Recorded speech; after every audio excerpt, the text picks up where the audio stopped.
4 de cada 5 bebés en España usan pantallas a diario.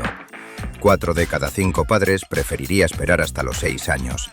Y 4 de cada 5 pediatras ya alertan de retrasos en el desarrollo.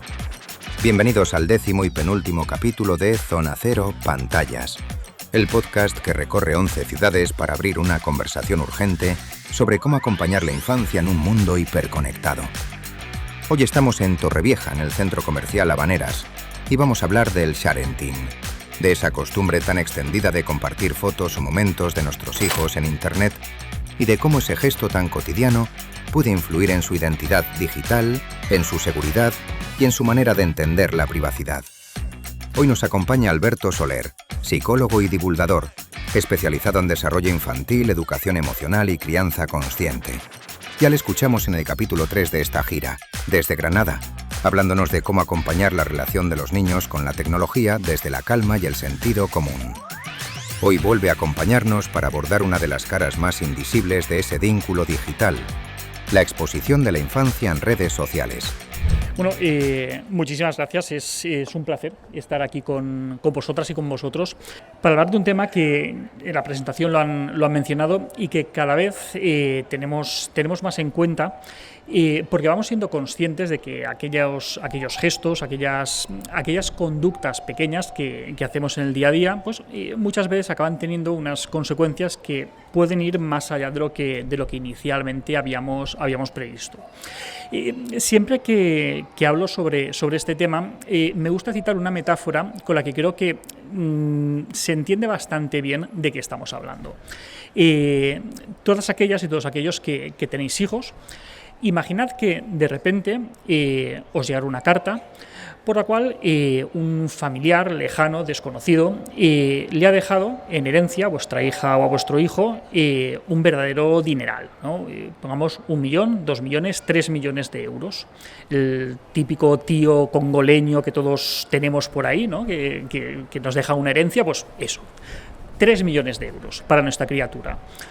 Claro, nuestra hija, nuestro hijo, desde el momento en el que tiene ese dinero, es una gran responsabilidad para nosotros, porque por mucho dinero que tenga ella o que tenga él, ese dinero no es nuestro, ese dinero no nos pertenece, sino que nosotros debemos cuidarlo y debemos velar para que ese dinero pueda estar a buen recaudo hasta que la criatura tenga la edad suficiente para poder gestionarlo. Por lo tanto, como ese dinero no es nuestro, nosotros no lo podemos manejar libremente, no tenemos el derecho ni legal ni ético para poder malgastar ese dinero ni tomar decisiones importantes sobre él. Pero por mucho que ese dinero sea de nuestra hija o de nuestro hijo, tampoco podemos permitir que nuestra hija o con nuestro hijo malgaste ese dinero. No podemos permitir que, como tiene 3 millones en el banco, pues se dedique a pagarse viajes, comprarse videoconsolas, comprarse ordenadores, porque mientras se está desarrollando y mientras va adquiriendo mayor capacidad cognitiva en su desarrollo, pues tiene que aprender esa gestión económica. Por lo tanto, ese dinero tenemos ya claro que no nos pertenece, por lo tanto no podemos hacer lo que queramos con él, pero tampoco podemos permitir que nuestra hija o que nuestro hijo hagan el uso que quieran con ese dinero hasta que no tengan la madurez suficiente para poder gestionarlo de una manera adecuada. Pues bien, esto que vemos de una manera bastante clara cuando hablamos, por ejemplo, del dinero, de algo material, también lo tenemos que aplicar cuando estamos hablando de cosas intangibles, como pueda ser la imagen de ese menor o la privacidad de ese menor. La imagen o la privacidad o la intimidad de nuestra hija o de nuestro hijo no nos pertenecen, les pertenece a ellos y nosotros no podemos utilizarlo a nuestro parecer, sino que tenemos que hacerlo de una manera cauta que no ponga en riesgo el uso que en un futuro quiera hacer de esa imagen, ¿no? Exactamente igual que el dinero, nosotros tenemos que velar porque esté bien guardado, pero no lo podemos utilizar a nuestro antojo. Pero esa imagen, esa intimidad o esa privacidad, por mucho que les pertenezca a ellos, nosotros tampoco podemos permitir que ellos hagan un mal uso de esa imagen. Por lo tanto, es nuestro deber educarles en que cuiden esa intimidad, en que sean cautos a la hora de compartir cierta información y que sean muy prudentes con esa huella digital que prácticamente desde el momento cero, todos los que hemos nacido ya con cierto desarrollo tecnológico, pues vamos generando. Por lo tanto, si entendemos que nuestro deber como educadores y como tutores legales es salvaguardar esa imagen o esa intimidad de nuestros menores, pues podemos sentar la base para comprender mucho mejor de lo que estamos hablando, ¿no? Claro, el concepto de Sarentin es un concepto relativamente reciente, pero no tanto. Sarentin ya viene recogido en el diccionario Collins desde hace muchísimo tiempo, ¿no? Y es un concepto que viene de la fusión de dos palabras. Por un lado, ser, que es compartir, y parenting, que es crianza. Y se utiliza para hacer referencia a ese uso habitual que a veces le damos a las redes sociales para compartir noticias, imágenes u otros aspectos de la vida de nuestras criaturas. Claro, aquí es importante que tengamos en cuenta que esto del Sarentin muchas veces lo asociamos a poner fotos de nuestros hijos en Internet, ¿no? Hacemos una foto en la playa, la ponemos en Internet y nos dicen, estás haciendo Sarentin. Pero no queda limitado solamente a esa imagen, sino que podemos estar incurriendo en esa práctica del Sarentin sin estar compartiendo ninguna imagen. Y lo podemos hacer desvelando de manera innecesaria aspectos que forman parte del día a día, de la cotidianidad de nuestra familia, de nuestros hijos, y que les implican directamente a ellos. Sus gustos, sus preferencias, sus costumbres, sus aficiones. En el momento en el que divulgamos esa información, y luego veremos cuáles son los peligros que puede implicar, pero en el momento en el que divulgamos información que es privada, que es íntima, ya estamos incurriendo en ese Sarentin, aunque no estemos compartiendo directamente imágenes de los menores. Y claro, este tema del Sarentin realmente es bastante habitual. Todos en algún momento lo hemos hecho. De hecho, tenemos datos que nos indican que cerca del 90% de las familias comparten en Internet la imagen o detalles sobre la intimidad de sus hijas o de sus hijos al menos una vez al mes.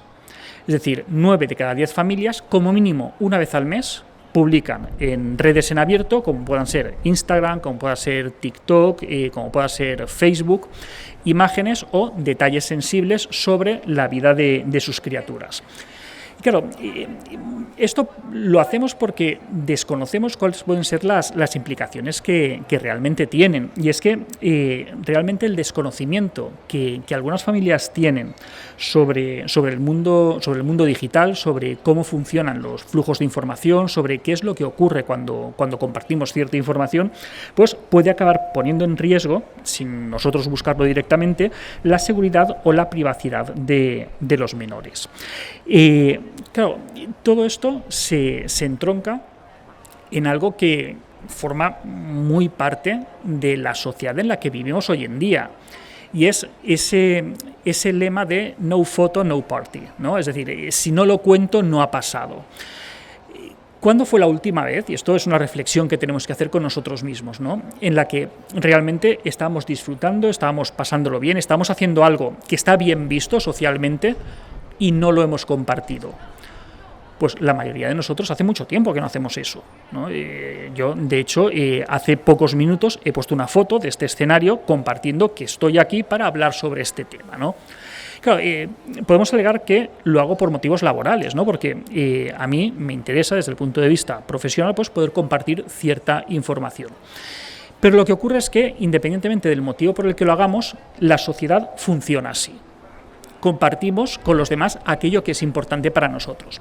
Pero fijaros qué importante es el lenguaje, porque utilizamos el verbo compartir cuando hablamos de dar esta información de manera pública. Pero es que las grandes plataformas, las grandes redes sociales, se han cuidado mucho en que el verbo que utilicemos sea compartir. Podríamos utilizar otros verbos como revelar, como difundir o incluso vender. No es que estoy vendiendo unas imágenes mías en Internet. Claro, suena muy fuerte decir que estoy vendiendo mi privacidad, que estoy vendiendo mi imagen en Internet. Decir que la estoy difundiendo también queda un poco feo. Utilicemos el verbo compartir, que todos estamos de acuerdo en que compartir es bueno, ¿no? Es un gesto altruista. Pero realmente no lo estamos compartiendo porque obtenemos algo a cambio.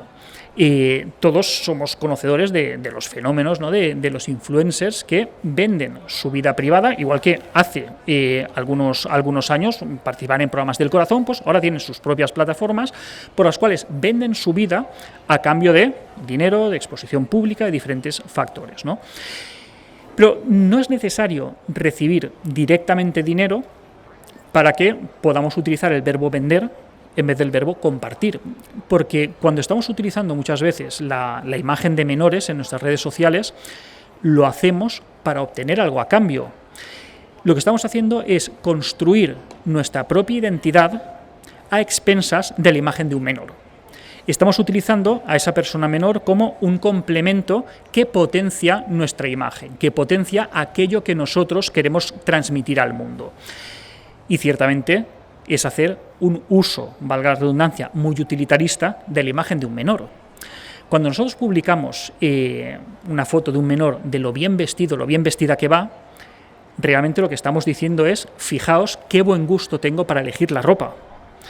Cuando nosotros publicamos una foto de nuestro hijo muy contento con sus notas, realmente lo que estamos publicando es, fijaos qué buena educación que yo le estoy dando. Cuando publicamos una foto de nuestro hijo o nuestra hija resolviendo un cubo de Rubik o haciendo algo muy complicado, no es por él, es fijaos qué bien que estimulo a mi criatura. Realmente le estamos utilizando para construir nuestro relato y construir nuestra imagen.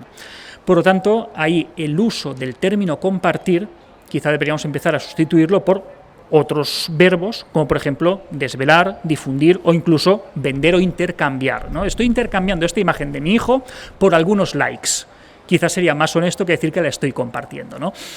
Pero bueno, esta dinámica, ¿no? del no photo, no party, la hacemos prácticamente desde el momento cero. Veréis constantemente en redes sociales la de personas, y quizá vosotras mismas lo habéis hecho, ¿no? Compartir la ecografía de la criatura por redes sociales, ¿no? Ponemos la fotografía del bebé, de la pancha de la mami, estamos muy contentos y como estamos muy contentos lo compartimos, ¿no?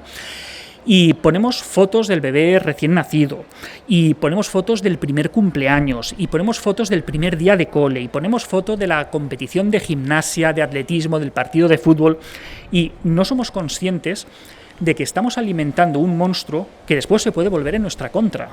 No pensemos ya en todas las cosas que hoy en día se pueden hacer con inteligencia artificial, mostrando constantemente fotos y vídeos de una persona en desarrollo.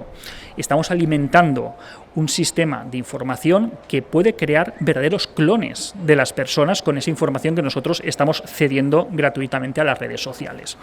Pero es eso, vimos en ese contexto de la exposición y la validación externa, porque en el fondo compartimos, y vamos a utilizar el verbo compartir, que es el que todos solemos utilizar, compartimos para buscar aprobación, para sentir que estamos un poco menos solos, para sentir que formamos parte de algo.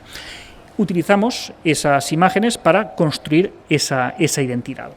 Y claro, aparte de eso, ¿por qué lo hacemos? Pues los motivos son muy diversos y casi siempre son bien intencionados. Y nadie comparte o difunde imágenes de su vida íntima o la de sus hijos con un mal objetivo, ¿no? Habitualmente se hace con fines muy positivos.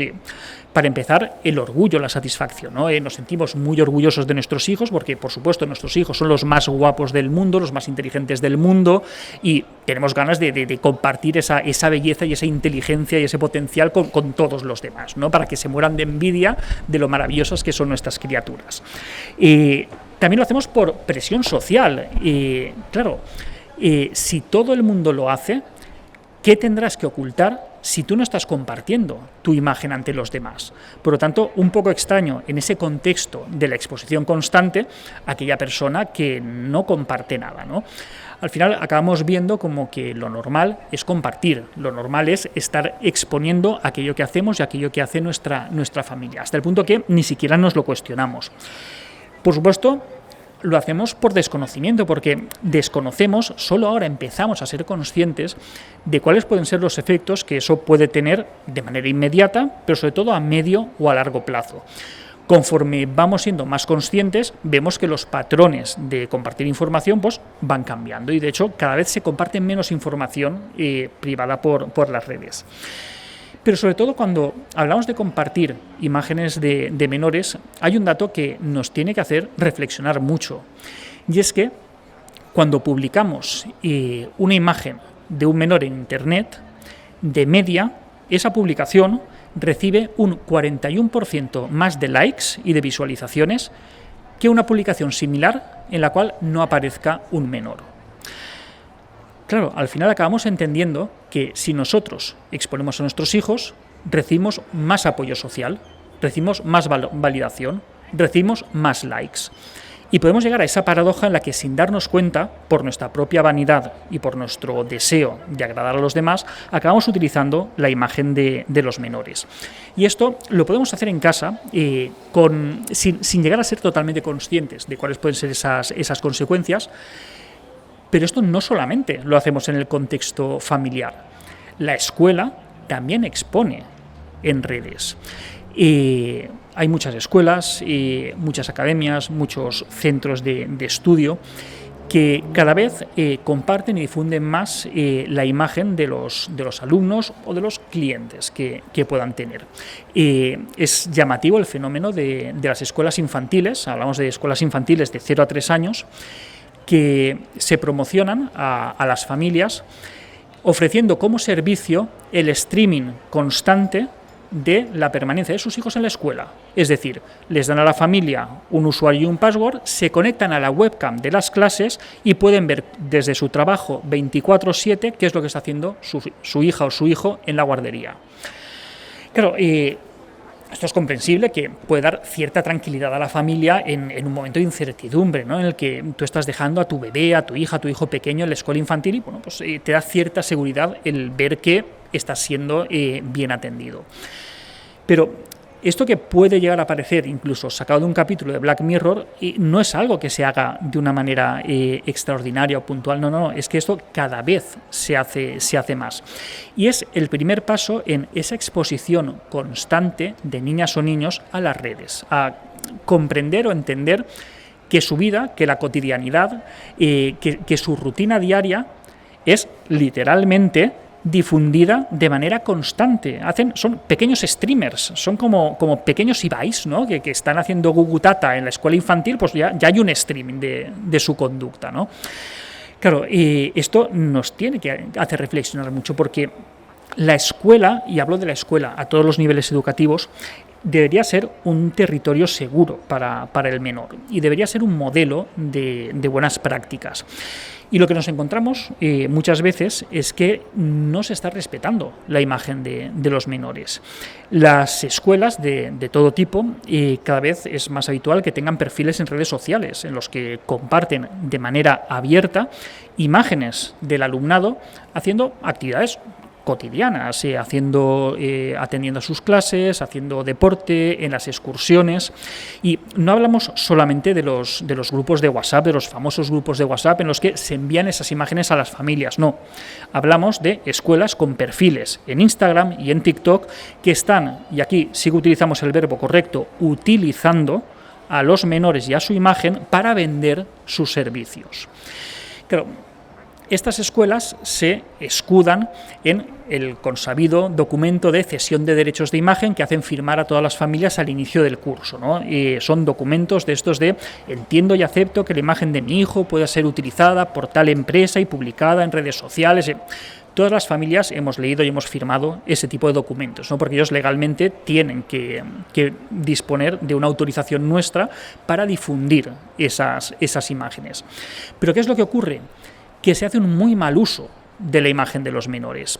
Para empezar, se salvaguardan con que yo tengo esta cesión de derechos de imagen, pero realmente estos documentos, por lo general, no están bien hechos. ¿Por qué? Porque no aparece explícitamente qué es lo que ocurre si una familia decide no autorizar el uso de la imagen de sus menores.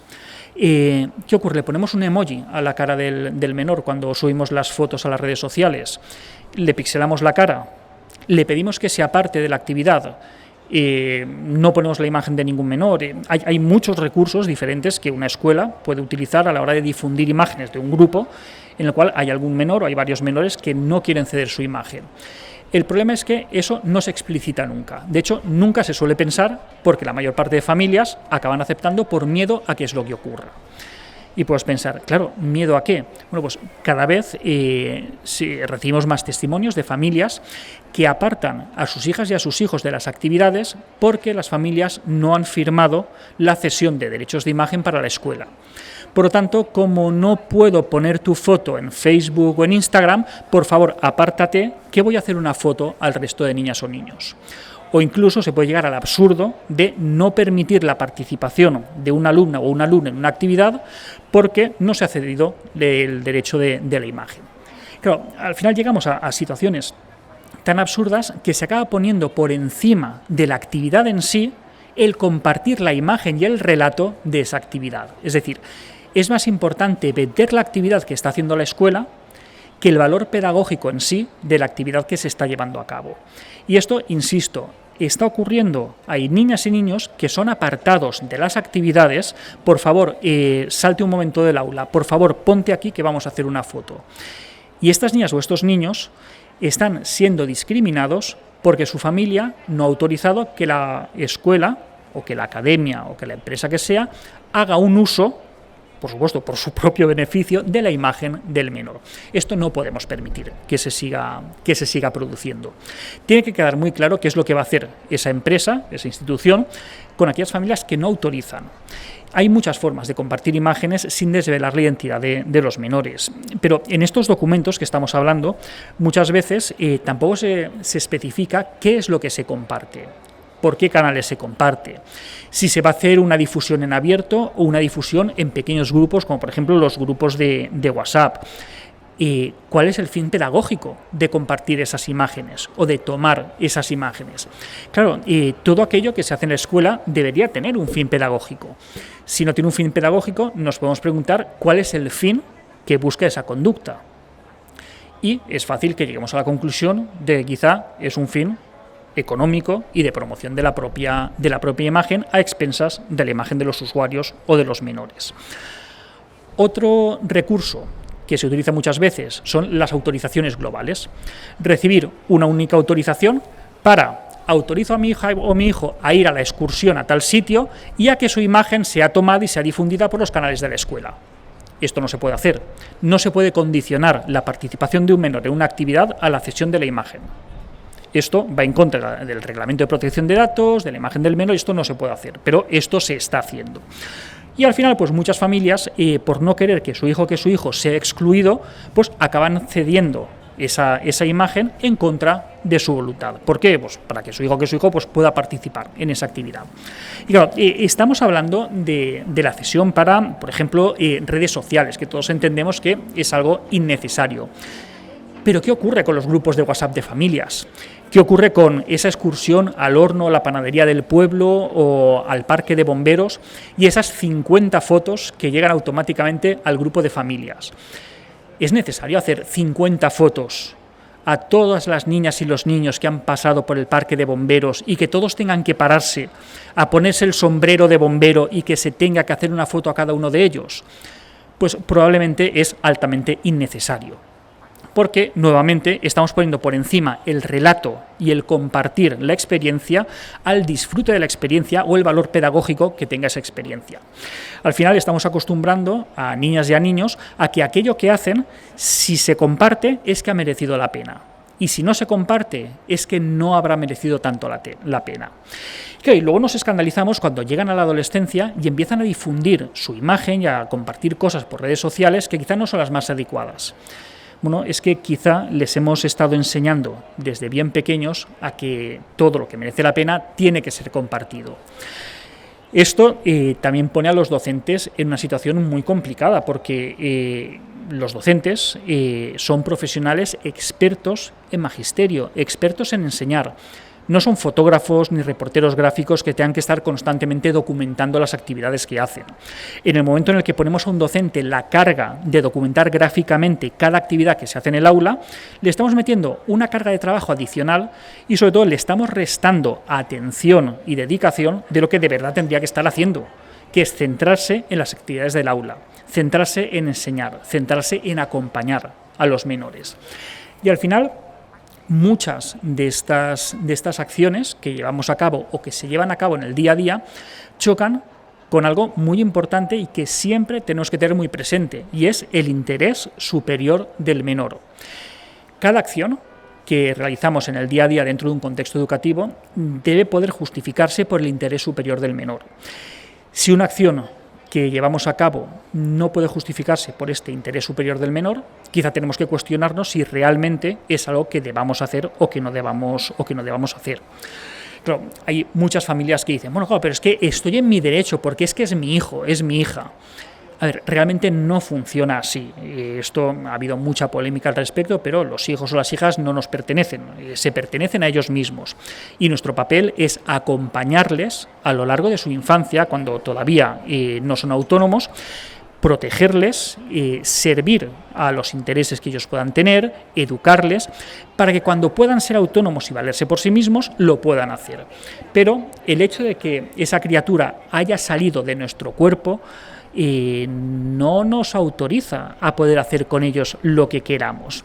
Y esto no es simplemente una idea filosófica, pedagógica, psicológica que podamos reflexionar, no, es que actualmente en la legislación que tenemos ya está sobradamente recogido. Para empezar, la Constitución española, que reconoce el derecho a la intimidad personal y familiar de los menores. El Código Civil nos dice que los padres deben actuar siguiendo el interés del menor y también en lo relativo a su imagen pública.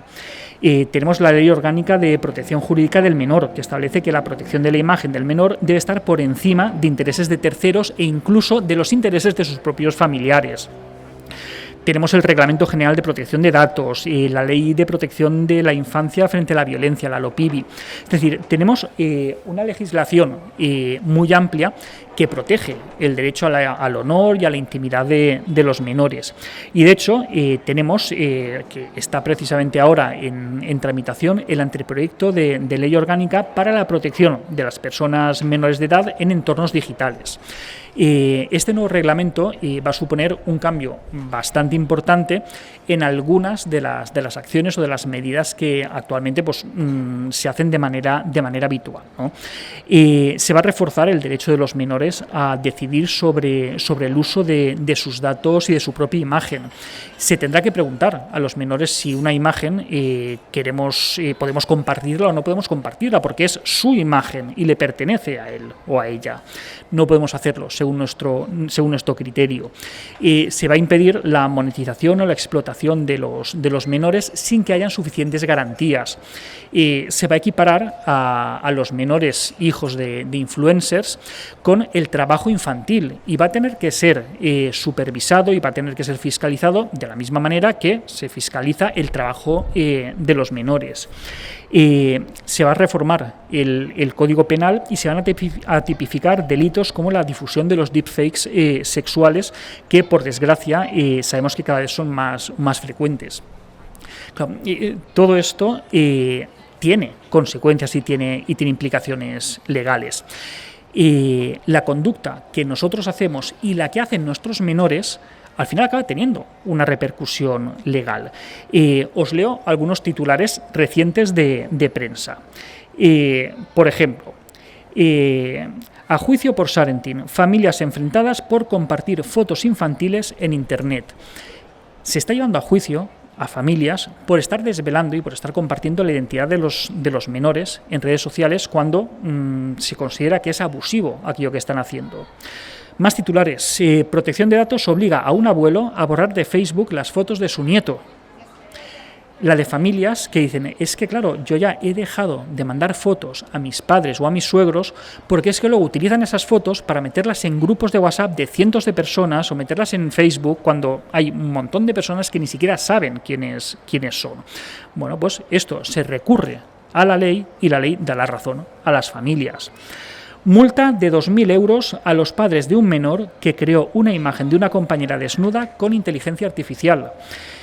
Sabéis que, desgraciadamente, están muy de moda los deepfakes sexuales. ¿Qué son los deepfakes sexuales? Bueno, sabemos que a día de hoy, desde la eclosión de la inteligencia artificial generativa, le podemos pedir a la inteligencia artificial que haga prácticamente cualquier cosa. Y algo que está ahora muy de moda entre los menores y en los institutos es pasarle, lo llamaremos ChatGPT, por llamarlo de alguna manera, pero ChatGPT afortunadamente no lo hace. Pasarle a ChatGPT las fotos de una compañera de clase y decirle, hazme una imagen pornográfica de esta chica. Y coge y hace una imagen pornográfica hiperrealista con la cara, con el cuerpo de esta compañera de clase. Estamos hablando de personas menores de edad. No estoy hablando de algo teórico, estoy hablando de algo que a día de hoy ya se está haciendo. Cada vez que hablo de este tema, siempre hay alguien en el público que en el centro escolar de su hijo o de su hija ha ocurrido. Esto es tremendamente habitual. Para esa niña de 12, 14, 16 años, da igual que ese cuerpo lo haya creado una inteligencia artificial o no. Hay fotos pornográficas suyas circulando por los grupos de WhatsApp del instituto. Claro, luego nos llevamos las manos a la cabeza cuando escuchamos la última niña que se ha tirado desde un balcón y se ha matado. Bueno, es que de aquellos polvos vienen estos lodos y es necesario que regulemos todo esto. Y todo eso empieza por lo que hacemos las familias en nuestra casa. Hay un dato que es espeluznante y seguro que lo habéis escuchado, y es que más del 70%, repito, más del 70% del material incautado a pedófilos, ¿vale? Más del 70% del material incautado a pedófilos proviene del contenido que habían subido los padres de esas criaturas a redes sociales. Ya hablamos de material normal, del certamen de gimnasia, del primer día de playa, del cumpleaños infantil, y luego ese es el material que las redes de pedofilia están utilizando para generar contenidos que ponen los pelos de punta y dan ganas de vomitar. Os voy a leer titulares de prensa del último año. Todos son de los últimos meses. Nuevo caso de niñas desnudas por una inteligencia artificial en Alcalá de Henares. Sus fotos siguen en las redes sociales. Detenido un menor en Palma por crear desnudos de compañeras de clase con inteligencia artificial. Este es del País. Detenido por desnudar a su vecina con discapacidad psíquica utilizando inteligencia artificial. Hemos probado Clothes, la inteligencia artificial que desnuda a mujeres. Es tan fácil utilizarla como preocupante. Más titulares. Investigan a 4 menores por difundir fotos de sus compañeras desnudas generadas por inteligencia artificial. Castigo ejemplar por crear fotos desnudas de sus compañeras de clase con inteligencia artificial en Huesca. Detenido un adolescente en Mallorca por desnudar a 5 compañeras de clase con inteligencia artificial. Investigados penalmente 4 menores por manipular y compartir imágenes de contenido sexual producidas con inteligencia artificial en un instituto de Barcelona. Investigan en Navarra denuncias de desnudos de menores obtenidas por inteligencia artificial. La Fiscalía alerta de un incremento absolutamente exagerado de la difusión de pornografía infantil. Los pedófilos utilizan inteligencia artificial para generar una nueva pornografía infantil. La pornografía infantil generada con inteligencia artificial abre un nicho de impunidad para pedófilos. La inteligencia artificial genera material hiperrealista para pederastas que la Unión Europea quiere perseguir.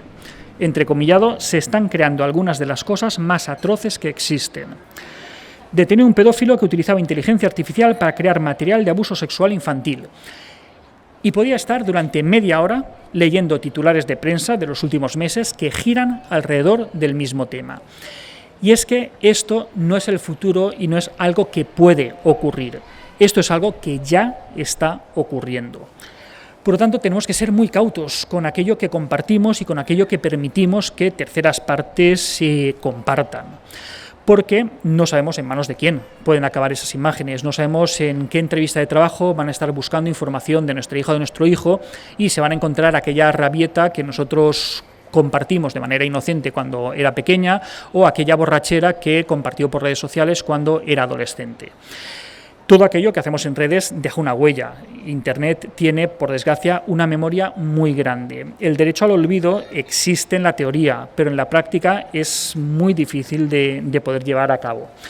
Por lo tanto, ¿qué es lo que podemos hacer? Bueno, pues tenemos que seguir algunos mínimos de buenas prácticas a la hora de compartir o a la hora de tomar ciertas imágenes, ¿no?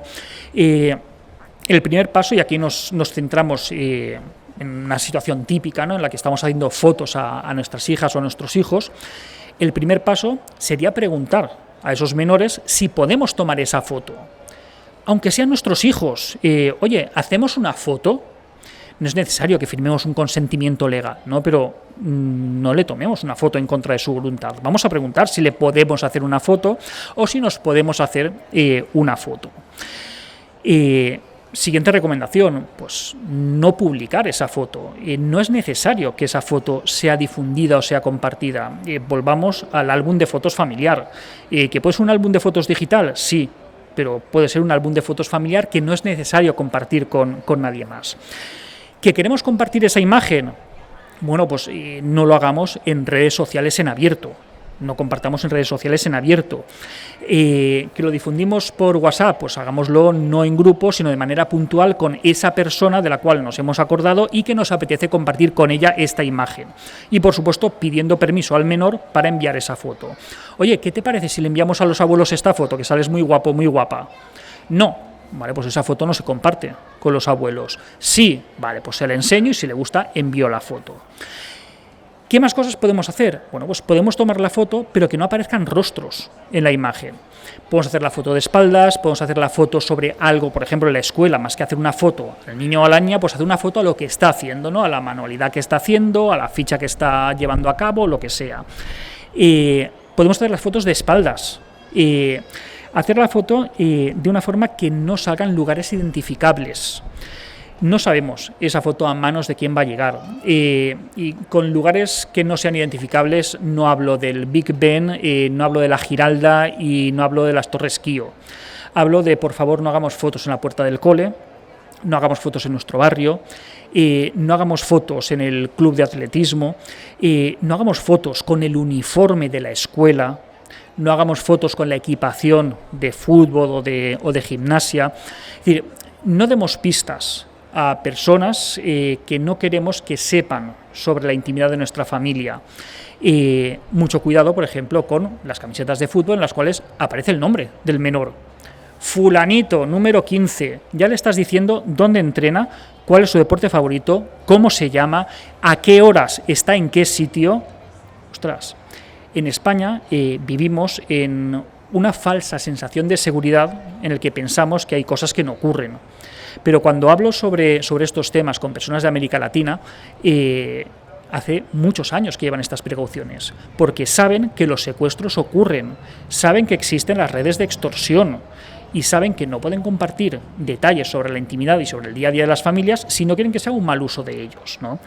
Por supuesto, no hagamos fotos en tiempo real. Esta costumbre que teníamos hace años de estoy en tal sitio, ¿no? En Foursquare, etiqueto el sitio en el que estoy y lo que estoy haciendo.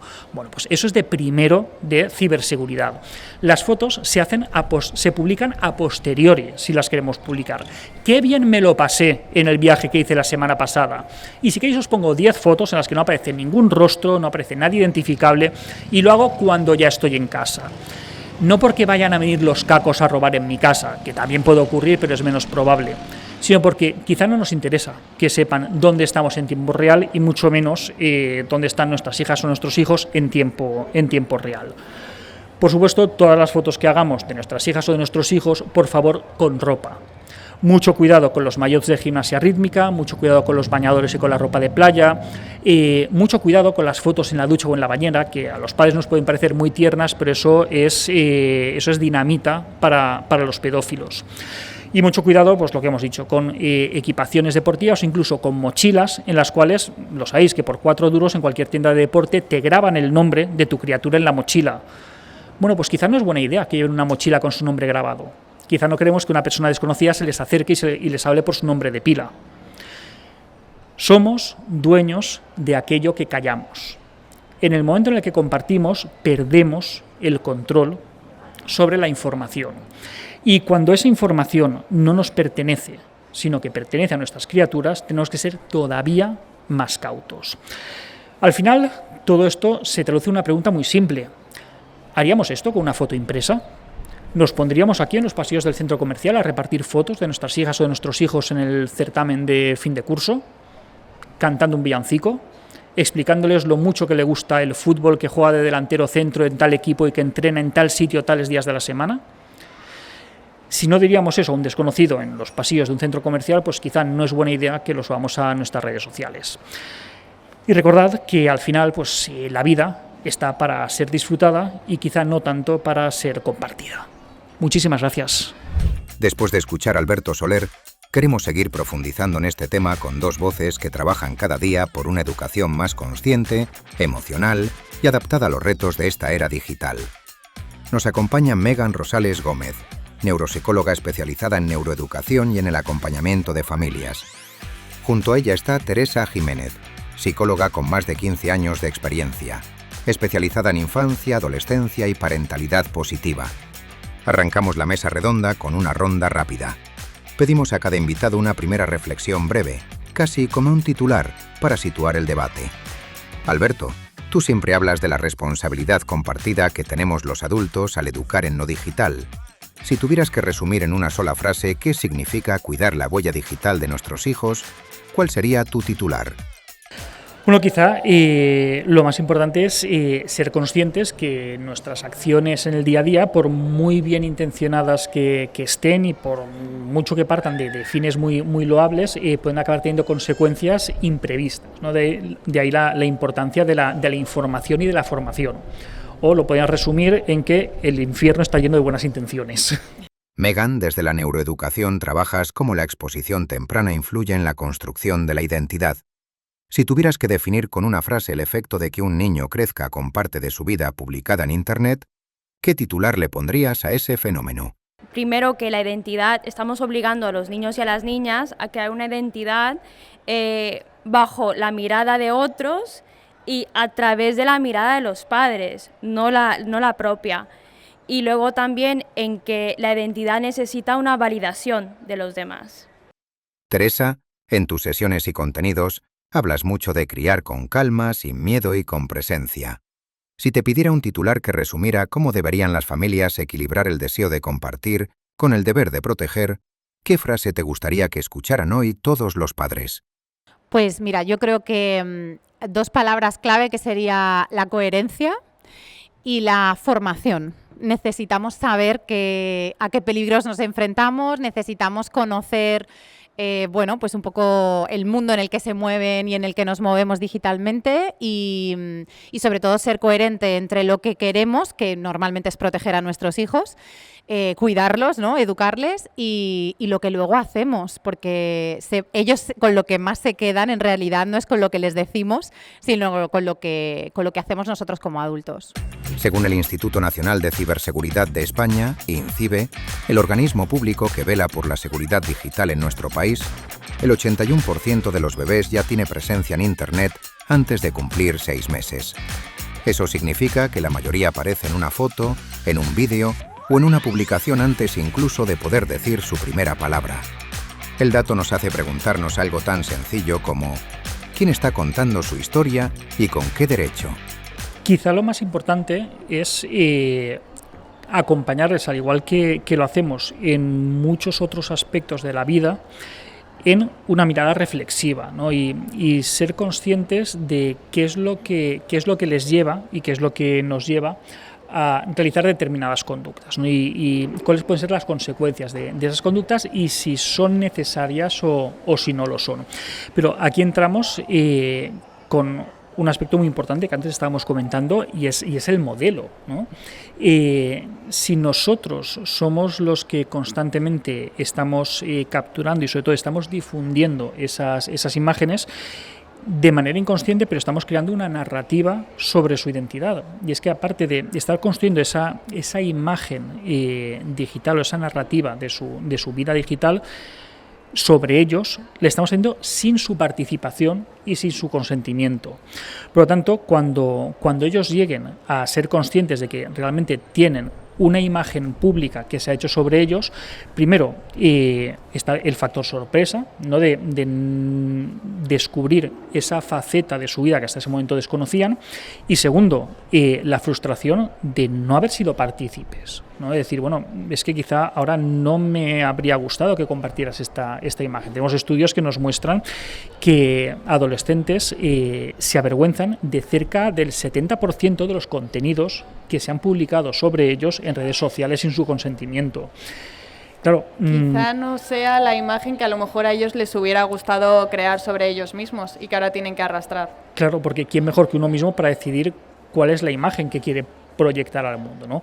Por lo tanto, aquí tenemos que partir del modelo, por supuesto, y del respeto por la identidad y por la imagen del otro. Y sin esos dos pilares es muy difícil que lo podamos conseguir. Me parece también muy interesante hacer un poco de hincapié en la huella compartida que hablábamos de generaciones. ¿Cómo se puede gestionar esto? Porque, como bien decíais, no solo son los padres los que generan esta huella digital, a veces, bueno, creo que hasta a veces propios profesores, tíos, primos, los abuelos que hemos hablado. Entonces, ¿qué opináis de esto y cómo se puede hacer con responsabilidad para los menores? Mira, yo creo que se tiene que tener una conversación muy honesta desde el principio, intentar tener esa conversación, porque a veces nos enfadamos antes de incluso tener esa propia conversación, ¿no? De decir, oye, os vamos a contar, he hablado de la formación no es solo para los padres, también es para los abuelos, ¿no? Porque muchas veces ellos, pues lo comentaba antes Alberto, no lo hacen con mala intención, sino simplemente por la alegría de querer compartir y de que todo el mundo al final pues disfrute, ¿no? Igual que están disfrutando ellos, y muchas veces no son conscientes del peligro porque es que en su época no existía esto, entonces necesitamos transmitirles la importancia, necesitamos también que entiendan, ¿no? que es parte de la protección, porque ellos también quieren proteger a sus nietos, son las personitas que más quieren, ¿no? Entonces creo que es importante tener esta conversación desde esas banderas rojas que yo le llamo, que es como por aquí esto no puede suceder o no puede suceder de esta manera, o darles las alternativas que ha estado comentando también antes Alberto, que se puede compartir de maneras muy concretas y muy específicas. Y bueno, en el caso de que esto no funcione, pues ya nos vamos a la parte un poco más drástica, ¿no? De, bueno, pues lo siento, pero no vais a poder hacerle fotos o no os voy a poder compartir las fotos. Y al final se pierden una parte, ¿no? de la vida de sus nietos y nadie quiere esto. Entonces yo creo que lo primero es esa conversación honesta. Sí, lo que nos transmitís también es que gran parte de esta formación, o bueno, creo que la principal va un poco para los adultos, ¿no? Para poder formar luego a los más pequeños, y también que falta un poco, aunque sepamos usar las tecnologías, por lo que transmitís, nos queda mucho que aprender. Y otro tema que estabais tratando, que también podemos profundizar, es el de las imágenes prohibidas, o sea, qué imágenes parecen inocentes pero que nunca habría que subir, y qué recorrido pueden llegar a hacer estas imágenes que a lo mejor es que ni nos lo planteamos. Sí, yo creo que Alberto ha mencionado bastantes de ellas, ¿no? Ha mencionado ya, ¿no?, las fotos enfrente del cole, el uniforme, nombres, cumpleaños, ya se está dando bastantes datos dentro de una foto de cumpleaños. Y luego los datos que también ha repetido Alberto, que es hasta dónde llegan y hasta dónde pueden llegar, es que son infinitas, y yo creo que hay hasta ciertos puntos de que no podemos llegar a imaginarnos. Quiero decir, la tecnología va a seguir avanzando y ahora es con la IA y las deepfakes, pero en algún momento realidad virtual o que no sé, que puede seguir avanzando. Y yo creo que aquí la clave es la reflexión que ha mencionado Alberto también. Ha llegado al punto de que muchas veces hacemos las fotos o las compartimos de forma impulsiva, y ahí está la clave, parar un momento y reflexionar. ¿Cuál es el objetivo de publicar esta foto? Porque al final es público, o sea, el cambiar también las palabras que ha mencionado Alberto de compartir. Yo creo que publicar puede ser también alguna de estas palabras más correctas que podemos utilizar para parar y pensar antes de hacerlo. Yo además, por añadir una cosita, es hasta qué punto esa foto que yo quiero publicar la publicaría yo tan libremente, ¿no? Por ejemplo, mi foto en bikini, pues a lo mejor yo no la publico por lo que puedan decir, o si estoy en algún espacio, en algún sitio, porque no quiero que sepan por dónde me muevo. Las fotos que subimos también en plan graciosas, ¿no?, divertidas, o que para mí no lo son si no es divertido para el niño, porque a veces les pillamos en en alguna postura, o yo he visto fotos de niños en el váter, o sea, es como, ostras, ¿tú te publicarías una foto en un váter? Entonces, que pensemos antes de nada que el efecto puede ser brutal. En el mismo niño o niña también, ¿no? Ver esas imágenes luego de adultos, es difícil, se crea una visión de distancia a ellos mismos, porque claro, ellos a lo mejor ni sabían que esa foto existía y quién es esa persona, yo no me siento identificada, y luego a lo mejor hay comentarios dentro de esa misma imagen que lastima y duele y llega a afectarles. Llegamos ahora al espacio de participación del público. Este es un momento abierto, en el que madres, padres y educadores presentes en la sala comparten sus dudas, inquietudes y también experiencias personales sobre el uso de pantallas en la infancia. Buenas, pues yo tenía una pregunta, y si, por ejemplo, vosotros, si sois padres de una hija, por ejemplo, ¿cómo reaccionaríais si vuestra hija fuera la víctima de lo que habéis hablado antes, de esas imágenes hechas por realidad, o sea, por inteligencia artificial pornográficas? ¿Cómo reaccionaríais ante esa situación y cómo trataríais de educar a vuestra hija para que pueda superar esa situación tan difícil? Gracias. Creo que quizá de lo más importante cuando estamos hablando de que, por ejemplo, que nuestra hija no fuera víctima de una situación de un deepfake, lo más importante es no revictimizar a la víctima. Es decir, mira que te lo tenía dicho, es que con esas fotos que estás poniendo es que no era de extrañar que esto pasara, es que fíjate, es que por tu culpa se lo has puesto en bandeja, mira que te había advertido. No es momento de culpabilizar a la víctima, que bastante tiene con lo que tiene, sino de empatizar, acompañar y, por supuesto, evidentemente estamos hablando de un delito tipificado y hay que recurrir a las autoridades, por supuesto, pero siempre desde la calma, desde la empatía, desde el acompañamiento, la no culpabilización, pero sí seguir los cauces legales que actualmente hay para ello. A mí me parece súper importante lo de la calma, porque es muy difícil mantenerla, creo, en ese momento, ¿no? Como padres es muy difícil. Que rueden cabezas, claro. Claro, entonces es súper importante esto y creo que también el transmitirle seguridad a ella. O sea, no te preocupes, en este sentido vamos a por todas, estamos aquí, de creerlas también muchas veces. A veces cuando no tenemos ese... que puede no ser una foto, ¿no? Pero puede ser un mensaje o puede ser que los creamos al principio y que sobre todo les demos la tranquilidad de que vamos a estar con ellos y que pueden apoyarse. Y luego, bueno, pues habrá que valorar si necesitan ayuda psicológica o no para sostener un poco todo lo que les ha podido pasar. Hola, buenas noches. La mía es un poco compleja porque al final reúne un poco todo lo que hemos hablado en esta noche, pero simplemente... como madre primeriza y como madre soltera, ¿de qué manera puedo o podemos encauzar las conversaciones con nuestros familiares para evitar que publiquen esas fotos? Porque a mí me cuesta mucho, me está costando mucho, la verdad. Bueno, a ver, partimos de la intención, de la buena intención, ¿no? De querer que tengan buena intención o de que al final acepten un poco esto. Creo que es importante no empezar nunca una conversación acusando, no desde el tú, sino desde el oye, esto es para la protección, para el cuidado, ¿no? O sea, sé que les quieres, que los quieres mucho y bueno, pues emplazarlos desde ahí, desde ese lugar, ¿no? Porque a veces vamos con el cómo se te ha ocurrido publicar esa foto, que te dije, que no sé cuánta, tú, ¿no?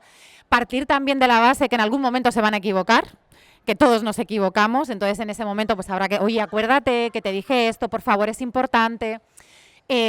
Quizá también desde ese lugar de, oye, le has preguntado si quiere que... Porque haciendo responsable, ¿no? a ese menor en el sentido de, oye, a lo mejor no quería que publicaras esto. Y evidentemente, pues al final, si esto no cuadra, pues tendremos que poner un límite. Al final, la vida va de límites, nos gusten más o nos gusten menos, porque somos nosotros los que tenemos que proteger a esos menores, ¿no? Aparte de que somos los responsables últimos, somos los que tenemos que protegerlos. Sí, yo leí una investigación, por ejemplo, que hablaba que después de darle formación a la familia, datos, por ejemplo, que estos datos dan miedo, aún así muchas veces la validación y la necesidad de compartir era mayor. Tal vez dar otra vía. Vale, ¿quieres compartirlo? ¿A quién se lo quieres compartir? ¿A la vecina, a tu amiga, a tu amigo? Pues mándaselo a ellos, o sea, a alguien a quien de verdad confíes o muéstrale la foto sin tener que enviárselo. Y es muy importante lo que estás comentando, no solamente el mostrar lo que está mal y además de forma culpabilizadora, sino poder dar alternativas, ¿no? Es decir, pues así sí, podemos hacerlo de esta manera, ¿no? Dar recomendaciones, trucos, consejos de formas en las que se puede hacer.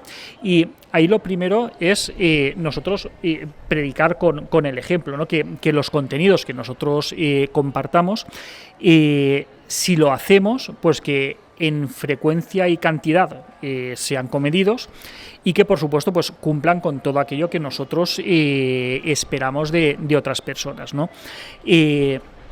yo también soy muy partidario de ofrecer información, ¿no? de poder mandar artículos de prensa, ostras, pues mira, fíjate lo que ha ocurrido aquí, ostras, pues mira, yo esto no lo había pensado, compartir recursos que ayuden a la reflexión, ¿no? Porque a veces creemos que todo el mundo cuenta con la misma información que nosotros, pero realmente partimos de puntos muy distintos, ¿no?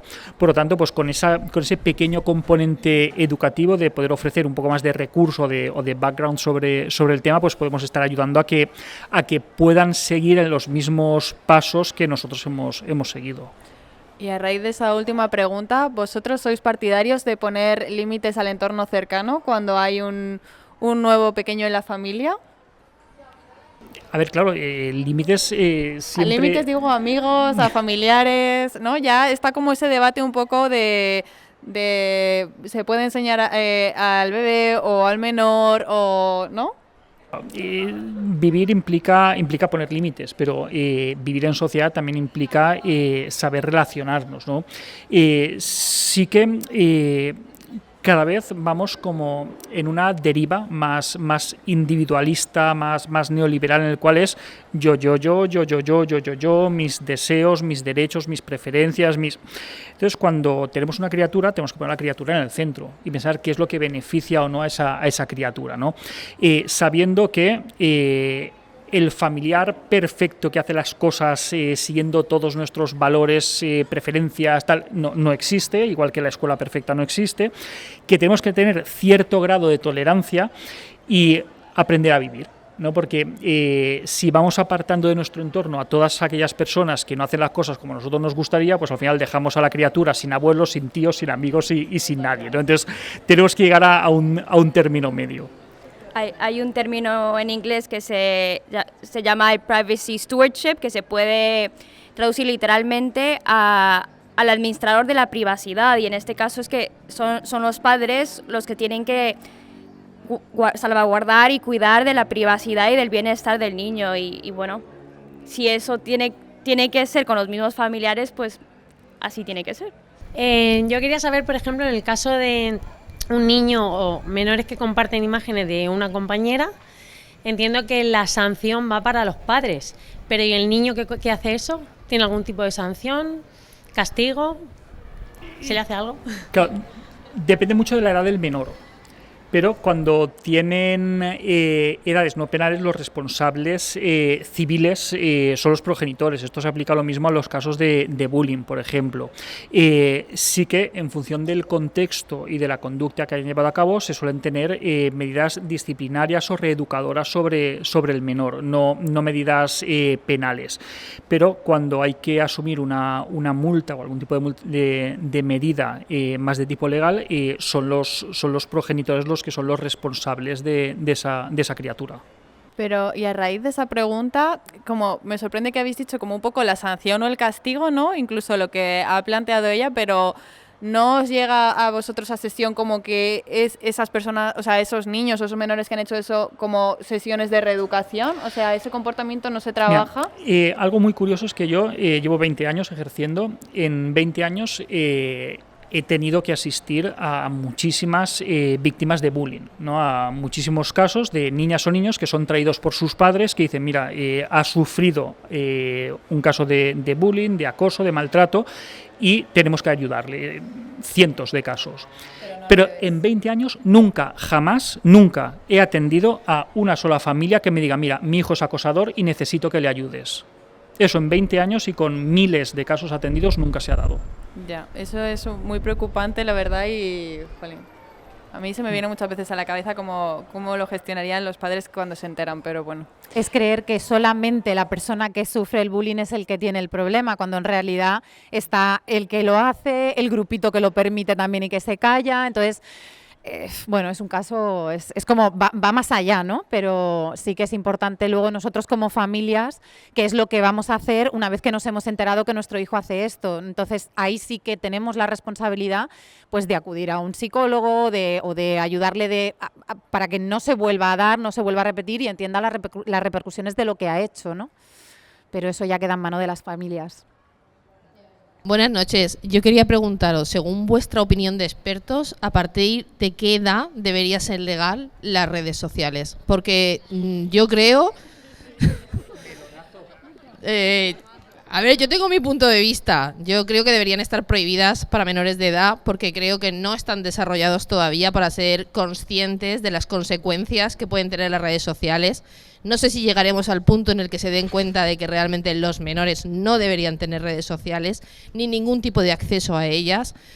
Si fuera por mí, ni WhatsApp, ni siquiera grupos de chateo, porque creo que no están desarrollados a nivel de cerebro para ser conscientes de la repercusión que tiene todo lo que dicen y todo lo que hacen. Pero a vuestro nivel de expertos, ¿qué edad consideráis que sería la adecuada? Gracias. A ver, cognitivamente el cerebro no se termina de desarrollar hasta los 20, 21 años o 25. Entonces, si lo vamos a plantear desde ahí, o sea, ni los adultos lo pueden usar redes sociales.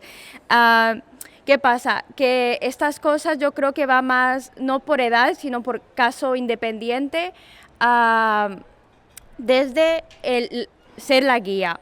Porque saber manejar situaciones complicadas, saber cómo utilizar nuevas tecnologías, o sea, situaciones de tomar decisiones van a pasar desde niños hasta toda la vida. Entonces creo que va más de educar, el qué hacer, o sea, tener esa habilidad de reflexión, de pensar cómo utilizarlo, de qué manera debería utilizarlo, qué consecuencias hay de cómo lo utilizo, más que el limitar por completo. Yo creo que es difícil establecer esa edad. Yo también estoy de acuerdo que no hay control sobre esto, pero creo que también hay mucho descontrol. Quiero decir, nosotros como padres y adultos somos los que muchas veces permitimos determinados accesos, ¿no? a redes sociales o a grupos de WhatsApp. Si ya no hace falta redes sociales, los grupos de WhatsApp, ¿no? Entonces, como no tenemos esa regulación, lo que tenemos que ser conscientes es de dónde ponemos nosotros los límites, la gestión, el control al final, porque pensamos que ellos, por eso un poco, incluso uniéndolo a la pregunta anterior, ¿no? Es como ellos no pueden ser responsables porque no están preparados para serlo. De hecho, las redes sociales, bueno, los dispositivos están para engancharnos, nos enganchan a los adultos. Entonces, si nosotros no tenemos capacidad muchas veces cognitiva, ¿no? Para poder dejar ese minutito que nos íbamos a meter a ver no sé qué WhatsApp, ya acabamos scrolleando por todos los lados y nos tiramos una hora, muchísimo más complicado para niños que no son capaces todavía, que no tienen bien desarrollada, pues eso, la gestión del tiempo, el control, la resolución de conflictos. Entonces, estamos poniendo en su mano mucha potencia, ¿no? que hace que genere muchos conflictos. Pero vamos, yo si pudiera alargaría muchísimo más la edad que hay ahora permitida para poder entrar a redes sociales. Lo que pasa que es que muchas veces puedes poner la edad que quieras que entras igualmente. Quiero decir es que ¿dónde ejercen el control? El control se tiene que hacer desde casa.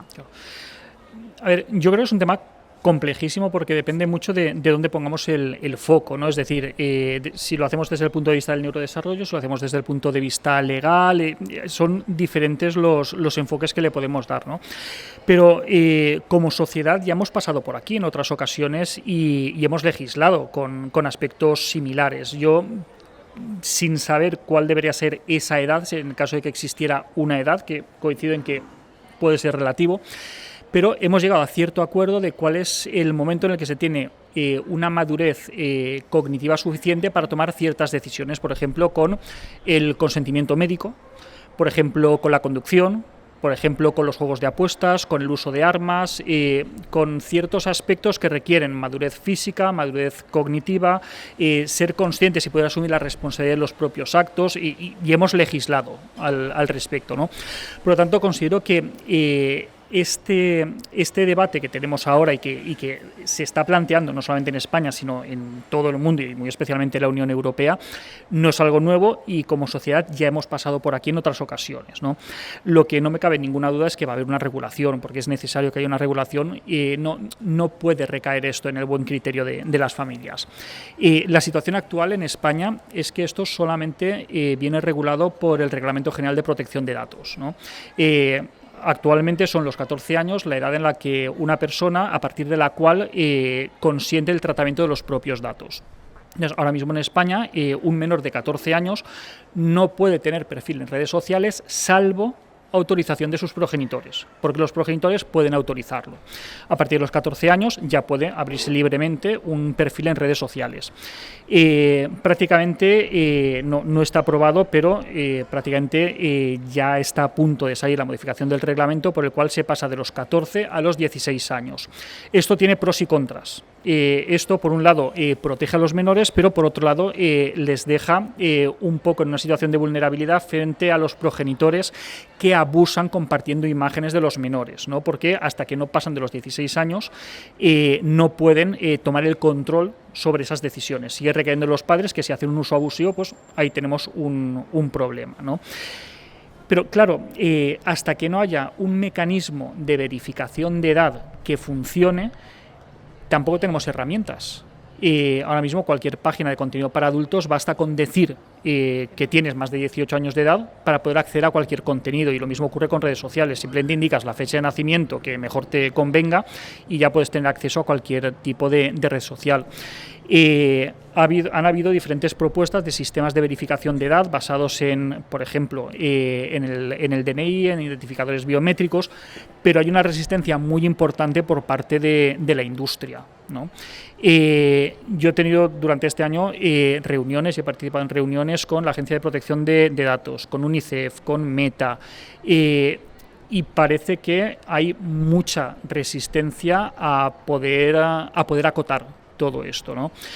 Por lo tanto, yo soy, por un lado, pesimista, pero viendo los movimientos que están habiendo, sobre todo a nivel de Parlamento Europeo, se va a acabar haciendo, pero no sé si las medidas que se van a tomar nos van a gustar a todos. Yo he visto que algunos padres, que me parece, o sea, no tiene nada que ver con la legalidad, pero me parece un punto intermedio, cogen la cuenta cuando sus hijos empiezan a tener muchos seguidores y ponen cuenta gestionada por la cuenta del padre y su email, y no contestan ningún mensaje directo, que me parece un punto intermedio hasta que la regulación que habéis dicho llegue a su fin, ¿no?, para poder gestionarla en redes sociales, pero bueno. Hoy, desde Torrevieja, hemos hablado de algo que va mucho más allá de la tecnología. De la huella que dejamos en nombre de nuestros hijos, muchas veces sin darnos cuenta. De cómo proteger su imagen y su identidad también forma parte de cuidar su infancia.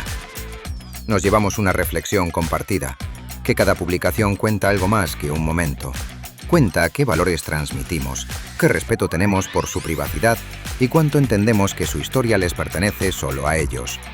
Y que la verdadera educación digital empieza por el ejemplo, por compartir menos, escuchar más y enseñarles que no todo tiene que mostrarse para existir. Queremos agradecer profundamente a Alberto Soler, Megan Rosales, Teresa Jiménez y Marina Tormo por ayudarnos a mirar este tema con sensibilidad, criterio y compromiso. Y al Centro Comercial Habaneras y a Castellana Properties por seguir impulsando espacios donde la conversación sobre la tecnología y la familia se da desde el respeto y la empatía. La gira sigue su curso. Nuestra última parada será en Valladolid, en el Centro Comercial Valsur, donde junto a Lucía, mi pediatra, cerraremos este viaje con el capítulo 11. La batalla final no es contra las pantallas. Os invitamos a seguir el podcast en Spotify y YouTube y a encontrar toda la información actualizada en nuestra web www.zonaceropantallas.com. Gracias por vuestra atención, por vuestra participación y por ser parte de este movimiento colectivo. Hasta la próxima.